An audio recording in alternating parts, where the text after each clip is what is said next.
Bagaimana cara hukum tentang seorang muslim yang percaya dan tidak takut akan virus corona yang sekarang sudah mendunia? Mendung. Percaya corona dunia. Lagi syairnya. Bagaimana? Walana buluwannakum bisyai'im minal khawfi wal ju'. Kata Allah dalam Al-Quran, dan sungguh kami uji kalian dengan sesuatu daripada ketakutan dan daripada kelaparan. Berarti Allah sedang menguji kita dalam ketakutan. Allah munculkan bala tentaranya yang kecil bernama virus corona. Apa kata Allah tentang virus corona? Wala banulannakum bisyai'in minal khawfi. Aku uji kalian dengan virus corona. Bil khawfi, dengan rasa ketakutan. Engkau takut itu pada corona atau kau takut pada aku yang menciptakan corona? Nah nih. Lalu bagaimana hukum kita takut pada corona? Kafir hukumnya takut pada corona.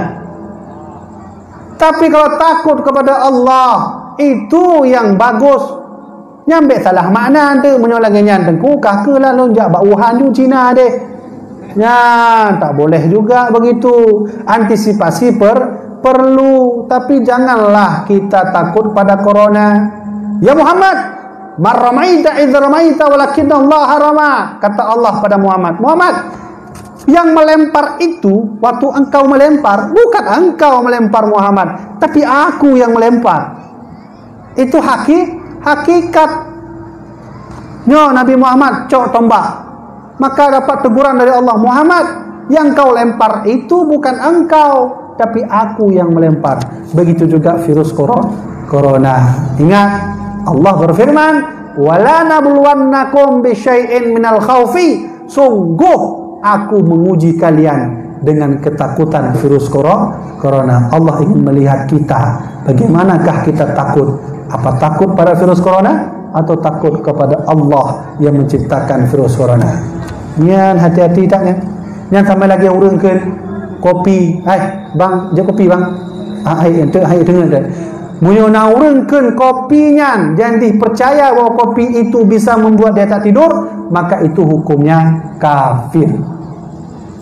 Oma, baik ke tak aku? Kon yang kenyan. Syekh Muhammad Al-Fadali dalam kitab Kifayatul Awam, atau Syekh Muhammad Al-Bajuri dalam kitab Kifayatul Awam, Syarah Kifayatul Awam. Jadi Syekh Muhammad Al-Bajuri membagikan 4 cara beriman kepada Allah. Salah satunya tidak boleh percaya pada kopi. Menurutnya tak percaya kopi yang membuat dia untuk membuat kita tak tidur, maka Syekh Imam Al-Bajuri mengatakan itu sudah kafir. Jadi betalah kandunnya. Nah referensi. InsyaAllah mudah-mudahan kita adalah kebaikan Allah, mudah-mudahan virus corona ini diangkat oleh Allah secepatnya.